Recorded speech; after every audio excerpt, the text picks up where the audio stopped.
Bom, pessoal, boa noite. Hoje é quarta-feira, dia 1º de abril de 2020, às 19 horas e 20 minutos. A gente vai dar início à nossa aula de hoje, do curso de Direito Tributário 1. Direito Tributário 2, minto.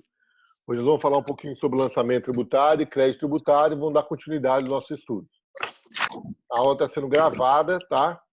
E eu tenho um canal no YouTube que eu abri lá, chama Prof. Murad com U, tá? Apesar do meu nome não ter U, mas no meu canal no YouTube tá lá Prof. Murad com U.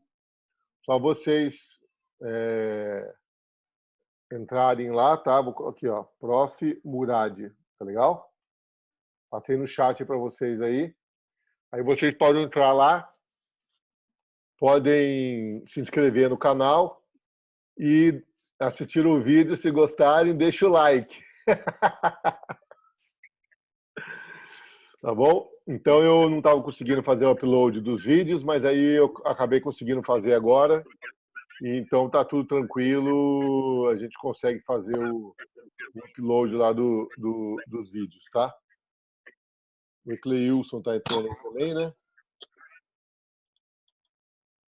Tá. Então, professor, eu vou sair e voltar para a transmissão, porque eu tive que reiniciar meu computador, mas é rapidinho, eu volto já, tá fica à bom. vontade para começar a aula. Vocês estão vendo a minha tela aqui? Sim, beleza. Sim. Então, gente, aqui é o que nós já estudamos, tá? Então, a lei institui o tributo, portanto, a lei contém uma regra matriz, ou seja, uma norma jurídica tributária que, como qualquer norma jurídica, possui antecedente e consequente, e no antecedente, que nós também chamamos de hipótese, vai descrever uma situação hipotética que vai ocorrer no futuro. Ocorrendo a situação hipotética no futuro, nós vamos denominar ela de fato gerador, tá ok? E o fato gerador, então, no momento em que ele ocorre, ele atrai a incidência da hipótese, gerando a obrigação tributária. Tudo isso aqui ocorre no mundo das ideias, né? No mundo da ficção. Nós não temos linguagem aqui ainda, mas é uma ficção que o direito trabalha. Passo seguinte, vem o sujeito competente, através de procedimento previsto em lei, ele vai aplicar o direito e ele vai produzir o crédito tributário. De que forma? Ele vai descrever o fato gerador e vai prescrever a consequente obrigação. Constituído o crédito tributário, o contribuinte vai lá e efetua o pagamento. Tudo bem para vocês? Acho que aqui é tudo certo, né? Beleza. Aí, nós temos aqui agora a tese da natureza jurídica constitutiva do lançamento, né? Então, a lei institui o tributo, ocorre o fato gerador. Na verdade, aqui não se chama fato gerador, né? Quem adota essa tese aqui vai chamar o fato gerador de evento, tudo bem? Então, ocorre o evento e nós temos a hipótese. Mas, para essa teoria, como ainda não há linguagem aqui, ainda não há obrigação. Aí que é importante vocês saberem aqui. Para essa teoria, o que vai acontecer? No momento da aplicação do direito é que vai se dar a incidência. Então, para aqueles que adotam a teoria da natureza jurídica constitutiva do lançamento, parte do princípio de que o direito é um corpo de linguagem prescritiva elaborado pelo sujeito competente. Então, no momento em que o sujeito competente aplica o dispositivo legal, ele promove a incidência desse dispositivo legal. Para essa corrente doutrinária, a incidência não se dá de forma infalível no momento da ocorrência do fato gerador do evento. Para essa corrente doutrinária, a incidência se dá no momento de aplicação. Se não há aplicação, não há incidência. Ok? E fruto da incidência, então, da aplicação, né, nós vamos ter o crédito tributário e a obrigação. Para essa corrente tributária, na verdade, a obrigação nasce com o crédito. Sem crédito também não há obrigação. Ok? E aí ele vai descrever o evento, só que ao descrever o evento se produz um fato. Esse fato é jurídico porque ele vai trazer consequências do mundo jurídico. E ele é tributário porque as consequências são na esfera tributária. E qual é a consequência? É a prescrição da obrigação tributária para que o contribuinte venha e faça o pagamento. Todo mundo comigo? Alguma dúvida até aqui, gente? Se alguém tiver alguma dúvida, pergunta aí, tudo bem? Ok. Aí, o que vai acontecer? Aqui foi a última aula que nós tivemos na semana passada, tá? Então vamos lá. Gente, esse ato de aplicação e incidência do direito, quem é o sujeito competente e qual é o procedimento estabelecido em lei para constituir o crédito tributário? Ah, só uma coisinha. Antes disso, eu quero... Ah, isso aqui é legal, ó. Presta atenção nisso daqui, que isso aqui é uma coisa que quem adota a teoria constitutiva emprega e é muito interessante. Esse cachorro está atrapalhando a gente, né? Vamos lá.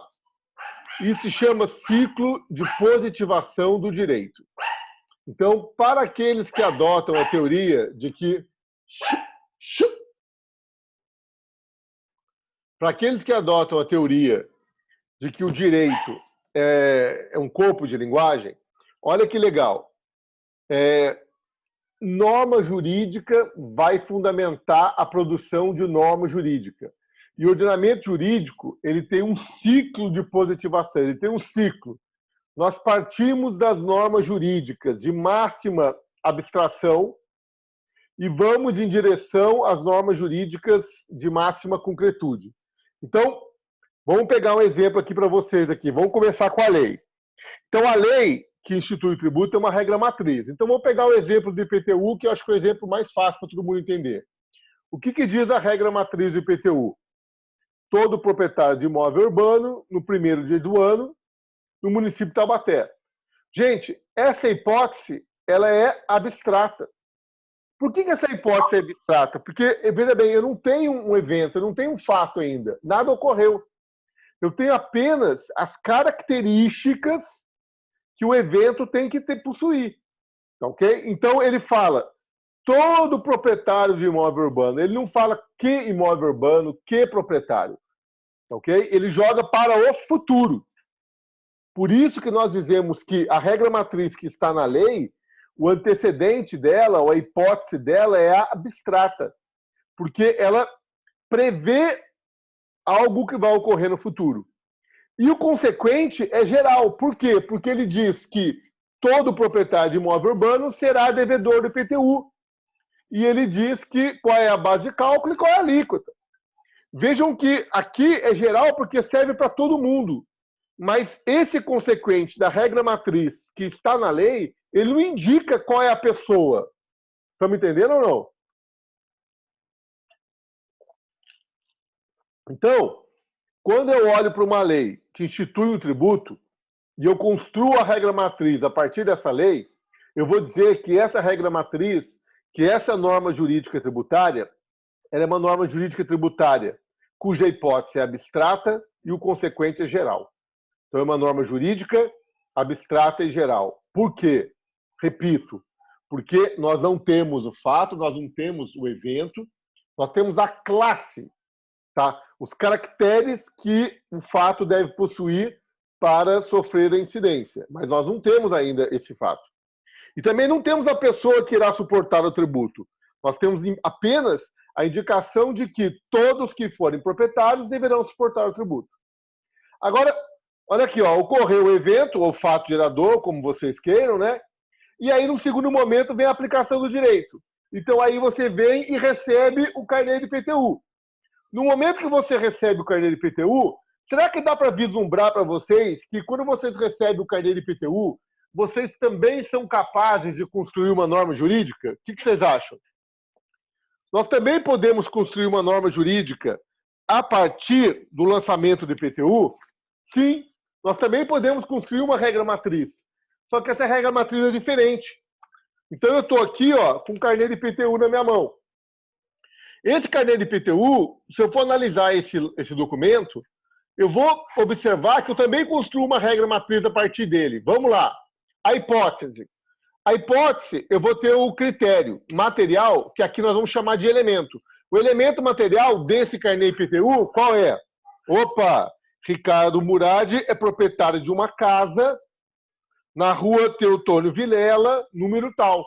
Então vocês vejam que aqui a hipótese já é concreta. Porque aqui eu não estou jogando para o futuro. Eu estou olhando para o passado e estou vendo que existe um elemento do passado que vai se subsumir àquela classe que está na hipótese. Então, aqui, na regra matriz do crédito tributário, que é a notificação do lançamento de IPTU, eu vou ter o quê? Eu vou ter o elemento material, que é a descrição do fato. Então, vai dizer, né, opa, é o fato jurídico tributário. Ricardo Murad é proprietário de uma casa na rua Teotônio Vilela, no bairro do Cataguá, número tal, etc, etc. Essa casa, ele era proprietário da casa no dia 1º de janeiro de 2020. Veja que o tempo já está determinado. E o espaço também. Então, vocês vejam que aqui no crédito tributário, eu vou ter uma hipótese concreta. A norma jurídica construída no crédito tributário, a hipótese dela é concreta, porque está olhando para o passado. E está olhando algo que ocorreu no passado e está identificando. Entenderam isso que eu estou falando, gente? Alguma dúvida até aqui? E vejam só, o consequente, ele é individual. Por que ele é individual? Porque essa notificação de lançamento do IPTU, ela serve para quem? Só para mim. Somente eu serei compelido a pagar o tributo. Então, aqui o consequente é individualizado. Ele está dizendo, olha, o sujeito passivo é o Ricardo Murad, o sujeito ativo é a Prefeitura do Taubaté. E mais, ele está dizendo que eu tenho que pagar R$200 a título de IPTU. Então, vejam que aqui, nesse documento, que é o crédito tributário, eu tenho uma regra matriz, cuja hipótese é concreta e o consequente está individualizado. Porque ele está dizendo quem é o devedor e quanto que eu vou ter que pagar. E o dia que eu vou ter que pagar. Quem tem dúvida disso, gente? Então, observem que essa norma que está no crédito tributário é uma norma concreta individual. E essa norma concreta individual foi produzida com fundamento de validade naquela norma geral abstrata que está na lei. E a lei, por seu turno, foi produzida com fundamento de validade na Constituição Federal, que estabelece a competência tributária dos municípios para instituir o IPTU, que também é uma norma abstrata e geral, só que é mais abstrata ainda e mais geral ainda, percebam? Então, vejam que legal, o ciclo de positivação do direito, eu parto da Constituição Federal, que é quando começa o ordenamento jurídico, né? Nós dizemos, segundo Kelsen, né, que a Constituição Federal ela inaugura o ordenamento jurídico, ela estabelece as normas jurídicas de máxima abstração. Com fundamento nessas normas jurídicas que estão na Constituição, vem o legislador, cria a lei tributária, e cria a regra matriz, que são normas gerais e abstratas que estão na lei, e com fundamento nessa lei, nessa norma jurídica abstrata e geral que está na lei, vem a autoridade administrativa e lança e produz o crédito tributário.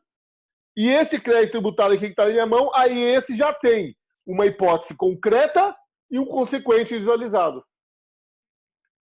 Entenderam isso ou não entenderam? Ou tem alguma dúvida, perguntem, por favor.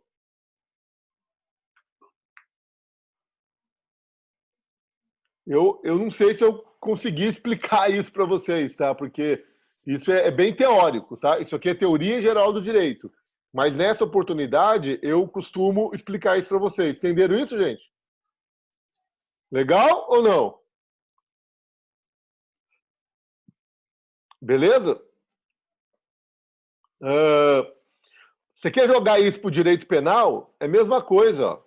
A lei estabelece o crime de homicídio. Norma jurídica geral abstrata. Aí vem o juiz da sentença e fala: Ricardo Murad matou Alberto. Pronto, ele individualizou. Ó. Com fundamento no Código Penal, ele vem, aplicou a lei e deu uma sentença me condenando. Percebam, na sentença está individualizado. É Ricardo Murad, condenado a tantos anos. Tudo bem? Por ter matado no dia tal, no local tal, aquele cara. E a lei, que é o Código Penal, tem fundamento de validade aonde? Na Constituição. Tudo bem? Vão aplicar para o trânsito? Mesma coisa. O Código de Trânsito, norma abstrata e geral. Aí você fala, quem passar no sinal vermelho vai ser multado. Aí você passa no vermelho e leva a multa. Então a multa fala, Ricardo Murad passou no sinal vermelho na esquina da rua tal, no dia tal, vai sofrer a reprimenda tal. Tudo isso com validade na Constituição Federal. Quem não entendeu isso, gente? Alguém quer fazer alguma pergunta? Tá? Isso aqui é muito... Professor, Oi. você pode explicar de novo esse exemplo com um exemplo de tributário? Porque na área penal eu consegui entender melhor, mas no tributário não tão bem ainda. A única diferença entre a área penal e a área tributária é o seguinte. Na área penal, essa norma jurídica individual e concreta foi produzida pelo juiz em sentença. Na área tributária, foi produzida mediante um ato administrativo através do lançamento, entendeu? Entendi. Mas veja que a lei do município de Taubaté cria uma regra matriz que diz: todos os proprietários de imóveis urbanos, no primeiro dia do ano, são obrigados a pagar IPTU. Veja que ela não diz quem são os proprietários, quais são os imóveis, qual é o ano. Ela joga para o futuro. E ela diz que vai pagar 2% de IPTU sobre o valor venal do imóvel. Aí vem a autoridade administrativa, com fundamento dessa lei, e fala: opa, 1º de janeiro ocorreu o fato gerador. 1º de janeiro de 2020. Opa, se ocorreu o fato gerador em 1º de janeiro de 2020, então o que eu vou fazer? Eu vou produzir essa norma jurídica concreta individual, através do lançamento, e vou produzir o crédito. Aí eu vou dizer, aqui na verdade eu não vou ter uma hipótese, né? Aqui na verdade eu vou ter o fato, tudo bem? O fato é concretizado aqui, ó. Eu vou ter um fato jurídico aqui, ó, que no caso é o tributário.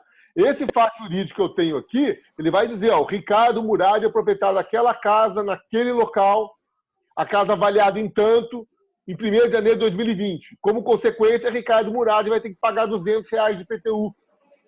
Ou seja, você individualiza, você parte dessa, com fundamento nessa norma jurídica geral e abstrata, você produz essa norma jurídica individual e concreta. Entenderam? Entendeu agora? Entendi, obrigada, professor. Eu não sei seu nome? Gabriela, agora eu mudei para aqui. Tá, quando vocês perguntarem, fala Gabriela, daí pergunta que daí eu respondo pelo nome, tá? Tá. Entenderam, gente? Mais alguma dúvida? Só para a gente finalizar isso, tá? Eu faço uma pergunta a vocês. Se toda norma jurídica tem que ter fundamento de validade numa outra norma jurídica que lhe é anterior, qual é a norma jurídica que fundamenta a Constituição? Se a Constituição inaugura o ordenamento jurídico. Entenderam a minha pergunta? Não, professor, repete aí pra gente, por favor. Ó, eu estou falando para vocês que através do ciclo de positivação do direito, uma norma jurídica é produzida com fundamento numa outra norma jurídica, que lhe é anterior, ok? Então, o crédito tributário de IPTU tem fundamento na lei que institui o IPTU do município de Taubaté, que, por sua vez, tem fundamento na Constituição Federal. E qual é a norma jurídica que fundamenta a Constituição Federal? Se a Constituição Federal inaugura o ordenamento jurídico. Eu entendo que a Constituição é a norma jurídica fundamental. Ela é. O que foi fundamento para ela, não sei, poder constituinte originário. Então, aí, Carolina, o que acontece? O Hans Kelsen, ele fala, por isso que ele cria a tese da norma hipotética fundamental. Tá? Ele fala uma norma hipotética fundamental que ele diz que não é jurídica, que é política, que dá fundamento de validade para a Constituição, que é exatamente essa produzida pelo legislador constituinte originário, tudo bem? É só para fechar a teoria dele, ele fala isso, olha, quem dá fundamento à Constituição Federal é a norma jurídica hipotética fundamental, que ele chama, tá? Que é uma norma jurídica política, não é jurídica, porque o jurídico é inaugurado com a Constituição, e que vai dar o fundamento de validade para a Constituição. Eu estou dando essas dicas aí, porque se vocês quiserem estudar a teoria geral do direito aí para frente, isso aí vai abrir caminho para vocês mais tarde, tudo bem? Dúvida, gente? Beleza. Gostaram disso ou não? É legal, né? Isso é bem interessante para você começar a enxergar o direito. Você vê que o direito, as normas jurídicas produzidas pela linguagem humana, para elas produzirem um consequente dessas normas jurídicas, precisa uma nova linguagem humana vir e aplicar elas, senão elas não produzem a consequência jurídica. A consequência jurídica não cai do céu, né? Não é que nem ferver a água que ela evapora, entendeu? Você precisa aplicar. E como é que você aplica? Produzindo mais direito, produzindo normas jurídicas, que são cada vez mais concretas e cada vez mais individualizadas. Tudo bem? Alguma dúvida, gente? Beleza. Então vamos voltar aqui para a nossa aula. O que eu falei na aula passada para vocês? E aqui agora, gente, vou precisar da máxima atenção de vocês, tá? Que agora a gente vai ficar bem técnico na área tributária. A lei institui o tributo, ok? Nós temos 10 minutos, eu vou fechar esse quadro aqui, que é uma recordação da aula passada. Daí eu já vou fechar a aula e vou começar a aula de novo, tá bom? Então, olha só. A lei institui a regra matriz. Fatiador, hipótese, vou aplicar o direito. Quem é o sujeito competente para produzir o direito e produzir o crédito tributário? Porque, já falei para vocês e repito, o crédito tributário é um documento que prescreve uma norma jurídica concreta e individual que identifica a ocorrência de um evento, produz um fato jurídico tributário e, a partir desse fato jurídico tributário produzido no crédito, ele vai prescrever uma obrigação, tudo bem? A prescrição tributária, a obrigação tributária que está aqui, nesse lançamento aqui, nesse crédito que está aqui na minha mão, que é o carnê de IPTU, essa obrigação tributária decorre do fato que está aqui também, tudo bem? E isso é muito importante. Ah, professor, mas decorre lá do fato gerador. Tudo bem, você quer usar essa teoria declaratória, não tem problema. Mas veja bem, se o cara aqui avaliar o meu imóvel 1 milhão e a alíquota for de 2%, ele vai ter que me cobrar 20 mil. Ele não pode cobrar nem mais nem menos, porque ele está aplicando com base no fato que está no documento. Tudo bem para vocês? Agora, perguntem aos senhores. Quem são as pessoas competentes para produzir o crédito tributário? Então, aí vem as 3 pessoas competentes para a produção do crédito tributário. A primeira pessoa competente para a produção do crédito tributário é a autoridade administrativa. Como é que a autoridade administrativa faz para produzir o crédito? Ela vai produzir um ato administrativo que nós chamamos de lançamento tributário. Tem gente que entende que o lançamento tributário é um procedimento e tem gente que entende que o lançamento tributário é um ato administrativo. Eu vou discutir isso lá na frente com vocês, tá? Eu vou partir do princípio de que é um ato, mas já deixo a ressalva de que há quem entenda que é um procedimento. Então, toda vez que a autoridade administrativa produzir o crédito, ela o fará através de um ato administrativo que nós chamamos de lançamento tributário. Porém, no direito brasileiro, na grande maioria das vezes, quem tem a obrigação de constituir o crédito tributário não é a autoridade administrativa, é o próprio contribuinte.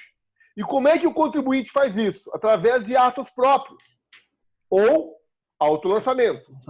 Eu não gosto muito de utilizar a expressão autolançamento, porque, como eu já disse para vocês, aqui no direito tributário brasileiro, o Código Tributário brasileiro, ele fala que lançamento é ato privativo da autoridade fiscal. Então, eu tenho um certo receio de utilizar essa expressão autolançamento.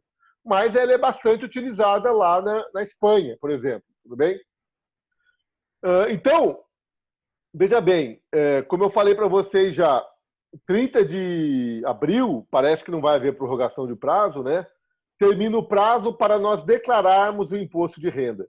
Quando nós declaramos o imposto de renda pessoa física, o que é que nós estamos fazendo? Nós estamos produzindo o crédito tributário. Nós estamos informando a Fazenda Pública da União quais foram as rendas que nós obtivemos em 2019 e aí nós vamos chegar no valor do tributo que vai ser pago. Tudo bem para vocês?